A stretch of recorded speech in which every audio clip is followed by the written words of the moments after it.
చేయండి, పెట్టండి మధ్యాహ్న భోజనం, అందరం పోతాం, పెట్టండి. ఆకలి కొనిస్తారా? ఏమో, మీరు కూడా చూస్తూనే ఉన్నారు కదా, నిలబడనియ్యరు, మాట్లాడనియ్యరు. శాంతియుతంగా అతడు ప్రాణత్యాగమే నేను చేస్తానని కూర్చుంటే కూడా కూర్చోరు, అడిగినవా ఇయ్యరు, పర్మిషన్ కూడా ఇయ్యరు. ఇంకేమిస్తారు అనా? రిటైర్డ్ అయిన ఉద్యోగులకు పైసలు ఇస్తలేరు. అరే, చేస్తున్న వాళ్ళను విలీనంలో చేస్తాము అని చేస్తలేరు అంటే ఆర్టీసీ, తెలంగాణ ఆర్టీసీ అంటేనే ఇంత దౌర్భాగ్యమైంది అని అందరికీ తెలిసిపోతుంది. వారానికి 4 రోజులకు ఒకసారి బస్ భవన్ ముట్టడి, అరెస్టు చేయడము. ఏంది ఇది ప్రభుత్వమా? తెలంగాణ తెచ్చుకున్నది ఇందుకోసమేనా? అన్నీ పెంచిండ్రు కనుకనే ఇగో ఇంత ముద్దుగున్నాం మేము. వేరే డిపార్ట్మెంట్లో ఉన్న ఉద్యోగస్తులు ఎలా ఉన్నారో, ఆర్టీసీలో ఉద్యోగం చేసిన ఉద్యోగస్తులు ఎలా ఉన్నారో మీరు మంచిగా ఇంటర్వ్యూలు తీసుకుంటారు కదా, గమనించారా? ఎవరెవరి సైకాలజీ, వాళ్ళది పర్సనాలిటీ డెవలప్మెంట్ ఏ విధంగా ఉందో మీకు తెలియట్లేదా? మీరు కూడా స్పందించాలి కదా.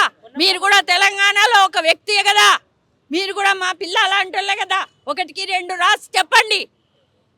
అడిగితే ఇవ్వరు, చస్తామంటే సావనియ్యారు, బతుకుదామంటే కూడలేదు. ఏం చేయాలి? బతకాలనా సావాలనా? ఎవ్వరి స్పందన లేదు, అందరిది గాడికే ఉంది. ఆ రోజు ఒక్క అతను చనిపోయిందా, శంకర్ గౌడు. ఆ రోజు జరసల్లా వర్చిరి.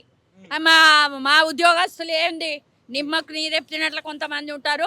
ఆ రోజే పాల ప్యాకెట్లతోనే అభిషేకం చేసిరి, మరుసటి రోజే మళ్ళా మడత తిప్పేసిండు. అంతే, సావుకు సిద్ధము అని వస్తే కూడా సావనియ్యరు, బతుకుదామంటే జీతాలు ఇయ్యరు. ఇంకేది బతికెట్లా?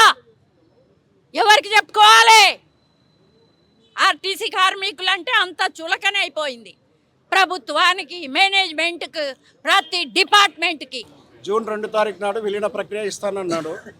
తెలంగాణ ఆవిర్భావ దినోత్సవం రోజు ఇవ్వలేదు. అయితే మే 1 నాడు ముఖ్యమంత్రి గారు మాట చెప్పండి, మీకు విలీనం కావాలా ఎన్నికలు కావాలని.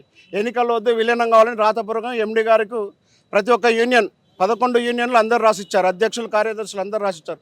మరి ఆ విలీన ప్రక్రియ స్టార్ట్ చేయకుండా ఎవరైతే ఎవరూ అడగలేదు, ప్రతి యూనియన్ అడగలేదు ఎన్నికలు కావాలని. మళ్ళీ ఎన్నికల ప్రక్రియ తీసుకొచ్చి జాప్యం చేయడం ఏమంటే నెల దాదాపు ప్రతి నెలకు 300 మంది కార్మికులు రిటైర్డ్ అవుతున్నారు ఆర్టీసీలో. వాళ్ళకు వచ్చే ప్రతిఫలం దక్కకుండా వాళ్ళు వెళ్ళిపోతున్నారు. దాదాపు 9 సంవత్సరాలకి వెళ్ళి విలీన ప్రక్రియ అని చెప్పేసి ప్రతి ఆర్టీసీ కార్మికులు కోరుకుంటుంటే మీ ప్రభుత్వం వచ్చేసి మాకు నయవంచన చేసినట్టు 2.5 సంవత్సరాలు జాప్యం జరిగింది. అయినా కూడా మేము ఓపిక బట్టి ఇప్పుడు ఇస్తా ఉన్నాం.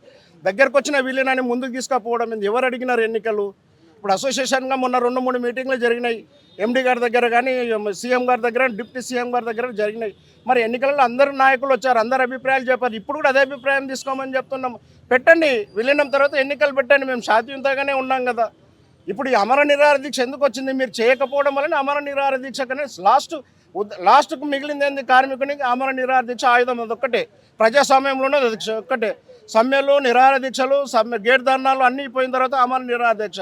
మేము శాంతియుతంగా అమర నిరాహార దీక్షకు మీరు చేస్తే మేము అమర నిరాహార దీక్షకు ఎందుకు రావాల్సి వస్తుండే?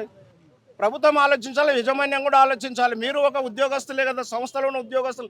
మీరు రిటైర్డ్ అవుతారు, మేము రిటైర్డ్ అవుతాం. ఎన్నికలు విలీన ప్రక్రియను ఎందుకు ఆపుతున్నారు? ఏ కార్మికుడు కోరుకుంటున్నాడు? ఏ యూనియన్ నాయకుడు కోరుకుంటున్నాడు? మీరు ఎన్నికలు ముందుకు తీసుకురావడానికి మేము క్వశ్చన్ చేస్తున్నాము. మాకు అవసరం లేదు ఎన్నికలు, విలీనం చేయండి, తర్వాత ఎన్నికలు పెట్టండి, లేదా అసోసియేషన్ ప్రకటించండి. మాకు వద్దని ఎన్నికలు మీరు ఎందుకు ముందుకు తీసుకొచ్చి మమ్మల్ని జాప్యం చేయడం వల్ల నెలకు 300 మంది, ఇప్పటికే తెలంగాణ వచ్చినప్పుడు 43,000 మంది ఉద్యోగస్తులు ఉన్నది, ఇప్పుడు 32,000కు వచ్చినాం. నువ్వు నెల తీసుకుంటూ పోతే సంవత్సరం అయితే 2 సంవత్సరాలు అవుతుంది, దాదాపు ఒక 8,000 మంది రిటైర్డ్ అవుతాయి. ఎవరికి ఇస్తావు నువ్వు? విలీన ప్రక్రియ ఎవరికి ఇస్తావు?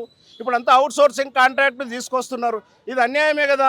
యువత ఎక్కడ పోతుంది? ఉద్యోగాలు లేవు. 20,000కు 18,000కు ఉద్యోగం చేయించడం ఏంటంటే ఆర్టీసీలో ఎక్కడుంది విలీనం? ఇప్పుడు కాంట్రాక్ట్ అవుట్ సోర్సింగ్ అన్నా ఎలర్జీ అన్న ముఖ్యమంత్రి గతంలో ఎవరు కేసీఆర్ గారు, మీ అందరికీ తెలిసిన విషయమే. నా కాంట్రాక్ట్ అంటేనే నా అలర్జీ అని. మరి ఇప్పుడు ఎందుకు తీసుకొచ్చి ఇంకా లేని అవుట్ సోర్సింగ్ తీసుకొస్తున్నారు? ఎవరు ప్రశ్నించాలా దీన్ని? 18,000కు 15-16 గంటలు నౌకరు చేయించుకోవడం ఏంది? మేము కోరేది ఒకటే, ప్రభుత్వాన్ని విలీన ప్రక్రియ స్టార్ట్ చేయండి, అవుట్ సోర్సింగ్ ఎత్తేయండి, కొత్తగా ఉద్యోగాలు సృష్టించండి. మేము ఈరోజు నిరసన తెలపడానికి వచ్చినాం శాంతియుతంగా. కానీ పోలీస్ సోదరులు మా విన్నపాన్ని వినించకుండా వాళ్ళకున్న ఆర్డర్స్ ఏందో కానీ ఈరోజు మా నాయకుని అరెస్ట్ చేయడం చాలా బాధాకరమైన విషయం. మేము ఒకరోజు చేస్తుంటే 2 రోజులు చేస్తుంటే మా ప్రజాస్వామ్య దేశంలో మేము 15 రోజుల కింద అప్పీల్ పెట్టుకున్నాము ప్రభుత్వానికి, ఇక్కడ యాజమాన్యానికి, పోలీసు వ్యవస్థ కూడా అప్పీల్ పెట్టుకున్నాం, ఇవ్వలేదు. కనీసం ఒక రోజు 1 డే 2 డేస్ అన్న ఇవ్వాల్సింది, ఇవ్వలేదు. ఇప్పుడు 1 గంట సేపు కూడా కూర్చోలేదు, మా నాయకుని అరెస్ట్ చేసి తీసుకెళ్ళాడు. ఇది ప్రజాస్వామ్యం అనుకోవాలా మరి ఇంకేం అనుకోవాలా? పత్రికా వాళ్ళ ద్వారా మేము ప్రజలని, ప్రభుత్వాన్ని అడుగుతున్నాము. హిట్ టీవీ యాప్, ఇందులో short news, live news, entertainment shows, movies, digital magazines తో పాటు మీ జిల్లా వార్తలను కూడా ఫ్రీగా చూడొచ్చు. ఇంకెందుకు ఆలస్యం, వెంటనే హిట్ టీవీ యాప్ ని డౌన్లోడ్ చేసుకుని ఫ్రీగా ఎంటర్టైన్మెంట్ పొందండి. Hit TV app. Hit TV app. Please download Hit TV app. Hit TV యాప్ని ఫ్రీగా డౌన్లోడ్ చేసుకొని ఎంజాయ్ చేయండి. మీకు నచ్చిన ఎంటర్టైన్మెంట్ కోసం హిట్ టీవీ యాప్ ని ఫ్రీగా డౌన్లోడ్ చేసుకుని ఎంజాయ్ చేయండి. హిట్ టీవీ యాప్ని డౌన్లోడ్ చేసుకుని ఆస్వాదించండి, ఆశీర్వదించండి. ఇంతమంది సెలబ్రిటీలు హిట్ టీవీ యాప్ ని డౌన్లోడ్ చేసుకోండి అని చెప్తున్నారంటే ఎంత మంచి యాప్ ఆలోచించండి. అమెరికా అమెరికాలో చదవాలనుకునే వాళ్ళకి విశ్వసనీయమైన పేరు మన శౌర్య కన్సల్టెన్సీ. UK లో 1 year masters. UK లో 1 year masters. 2 years work permit up to 5 years visa. Contact Saurya Consultancy. Contact 89851 89851.